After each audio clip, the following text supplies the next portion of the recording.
लेकिन मेरे दिमाग में फिर भी वो पहला सपना था कि मुझे कुछ ऐसा करना है कि नाम छप जाए, कि मुझे ये विश्वास हो जाए कि मैंने अपनी फैमिली के लिए सब कुछ चेंज कर दिया। बहुत ज़रूरी है ये समझना कि अगर आप ज़िंदगी में फोकस्ड नहीं हैं, आपके अंदर वो विल पावर जिसे हम ग्रिट बोलते हैं, वो परसिस्टेंस, कि आप बार बार गिरें बार बार उठें, लेकिन जब तक आप आपके अपने सपने, आपकी अपनी इच्छाएं, आपके अपने ड्रीम्स पूरे ना हो जाएं, आपको रुकना नहीं है। तो मेरा सपना सिर्फ इतना नहीं था कि मुझे पायलट बनना है। मैं को पायलट बन गया, मेरी ज़िंदगी हसीन हो गई, पैसे आ रहे हैं अकाउंट में, लाखों में सैलरी है, जो चाहिए गाड़ी खरीद लो, होटल में रुक जाओ, बाहर खाओ, घूमो फिरो। लेकिन ये इस ज़िंदगी को मैंने उठा के एक किनारे रख दिया। जिस समय मेरे सारे दोस्त ये सब कुछ कर रहे थे, मैं अपना पहला बिजनेस सेटअप कर रहा था, जो कि एक आइसक्रीम की shop, ice cream parlour, ice cream chain, आप उसको जो भी नाम दें, मैं वो कर रहा था। जब सेटअप किया, पहला स्टोर शुरू हुआ, बहुत लोगों को लगा अरे पायलट हो लेकिन आइसक्रीम बेच रहे हो, ज़रूरत क्या है ये करने की? ज़रूरत है, क्योंकि जिस समय आप आइसक्रीम बेचना शुरू कर रहे हैं, आपको ये नहीं मालूम कि आप आइसक्रीम बेचेंगे या एक दिन आप आइसक्रीम बनाएंगे और एक दिन आप आइसक्रीम कंपनी के मालिक होंगे। शुरुआत हमेशा छोटी होती है, ये बात समझना बहुत ज़रूरी है। अगर आप ये सोचेंगे शुरुआत बड़ी होगी, तो वो कभी नहीं होगा। शुरुआत इतनी बड़ी हो जाए उसके लिए सिर्फ किस्मत चाहिए, लेकिन शुरुआत छोटी हो और बाद में बड़ी बन जाए, उसके लिए किस्मत, हौसला, हिम्मत, ये तीनों चाहिए। तो मेरे साथ यही हुआ। जहाँ जहाँ मुझे किस्मत ने साथ दिया, मैंने अपनी हिम्मत और हौसला नहीं छोड़ा।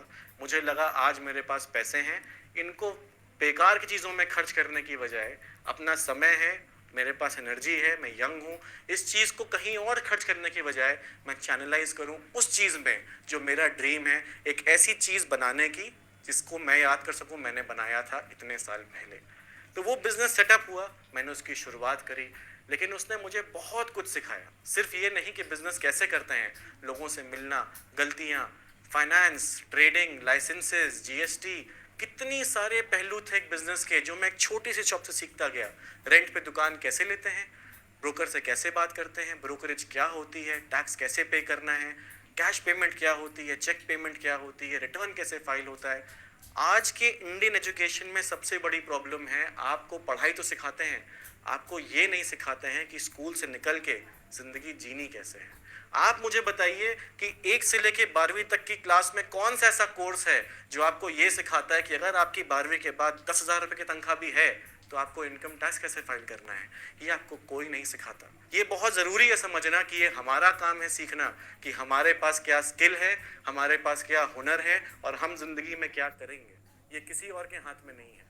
ये आपके ऊपर है कि एक सिचुएशन से आप कितनी इंफॉर्मेशन एक्सट्रैक्ट कर सकते हैं, आप कितना कुछ सीख सकते हैं। कहने को वो सिर्फ एक दुकान है, मैं वहाँ सिर्फ आइसक्रीम बेच रहा हूँ, लेकिन मुझे सीखने को इक्विपमेंट परचेज ही मालूम चल रही है, इक्विपमेंट का मेंटेनेंस ही मालूम चल रहा है, आइसक्रीम कहाँ से आती है ये भी मालूम चल रहा है, ट्रेडिंग कैसे हो रही है, बिलिंग कैसे हो रही है, मैन पावर कैसे हैंडल करते हैं।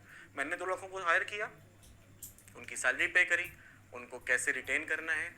एम्प्लॉय रिटेनरशिप एक बहुत बड़ा फैक्टर है एंटरप्रेन्योरशिप के लिए। जिन लोगों को आप ट्रेन करते हैं, जिनको सिखाते हैं काम कैसे करना है, बिजनेस कैसे करना है, वो आपके साथ ही जुड़े रहे हैं। ये नहीं कि आज आपने अपना समय डाला उनके ऊपर 3 महीने का, कल वो कहीं और चले गए। इसे इस कला, ये भी एक कला है जो बिजनेस रन करने का एक पार्ट है, ये भी हमने वहीं सीखी। ये सारा कुछ सिखाते हुए वो बिजनेस मैंने चलाया 1 से 1.5 साल, 2 साल, प्रॉफिटेबल वेंचर, पैसे बनाए। फाइनली मैंने उसको एज अ प्रॉफिटेबल बिजनेस बेचा और उस पैसे से मैंने अपना पहला घर खरीदा साल 2014 में। इसके बाद की आगे की जर्नी बिल्कुल अलग फॉर्मेट पे चलती रही। इस वक्त मैं कोई बिजनेस नहीं कर रहा हूँ, लेकिन अब मेरे पास वो सारे हुनर हैं जो एक अच्छा बिजनेस एस्टैब्लिश करने के लिए मुझे चाहिए थे। अब मुझे पता है बिजनेस कैसे करना है, छोटी शुरुआत क्या होती है, बड़ी शुरुआत क्या होती है, एम्प्लॉय, फाइनेंस, ट्रेड, सब कुछ मैं समझ चुका हूँ। अब मेरे दिमाग में प्लान बन रहा था।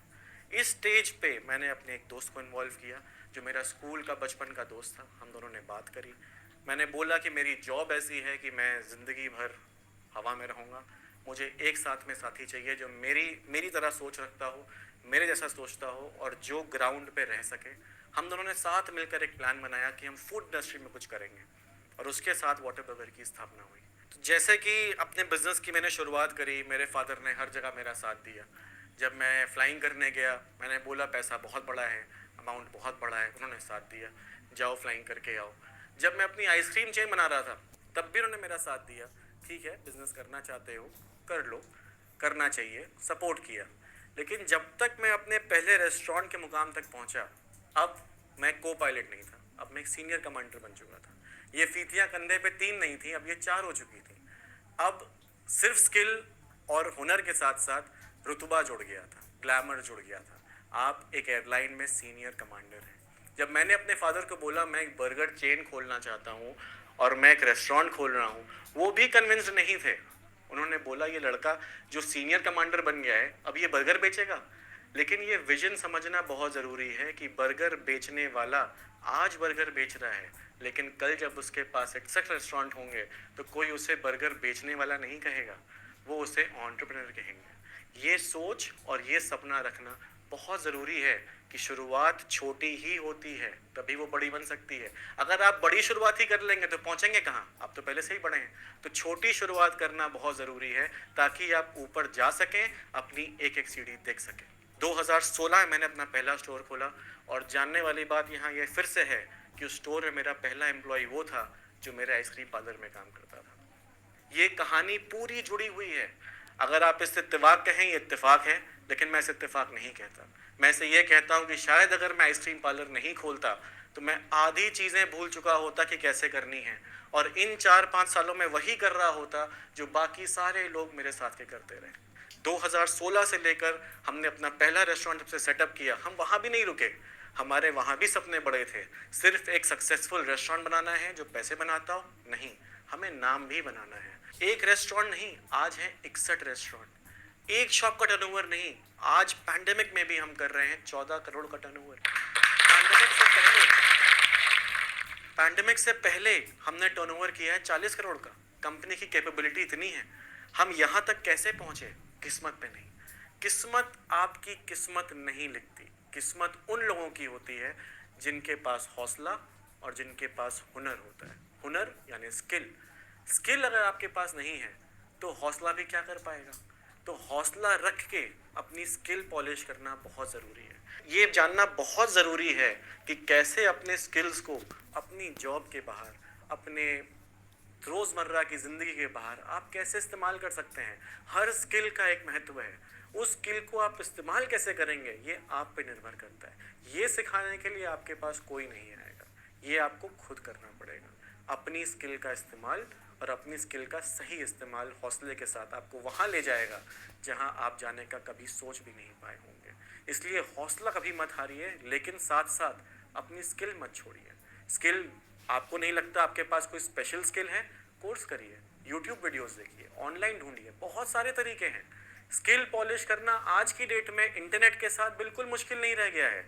ये अब 2004 वाला इलाहाबाद नहीं है, ये 2021 का इलाहाबाद, 2021 का रांची, रायपुर, झारखंड हो चुका है। आपके पास इंटरनेट, 3G, स्मार्टफोन क्या नहीं है। लेकिन आप सब अगर अपनी स्किल पॉलिश नहीं करेंगे तो हौसला भी क्या कर पाएगा। इसलिए बहुत ज़रूरी है अपनी स्किल पॉलिश करिए, अपना हौसला बनाए रखिए और आगे बढ़ते रहिए, ताकि अपने बिजनेस, अपने जॉब के साथ साथ अपना वो नाम बना पाइए जो आपके यहाँ कोई नहीं कर पाया। ये सपना होना बहुत ज़रूरी है।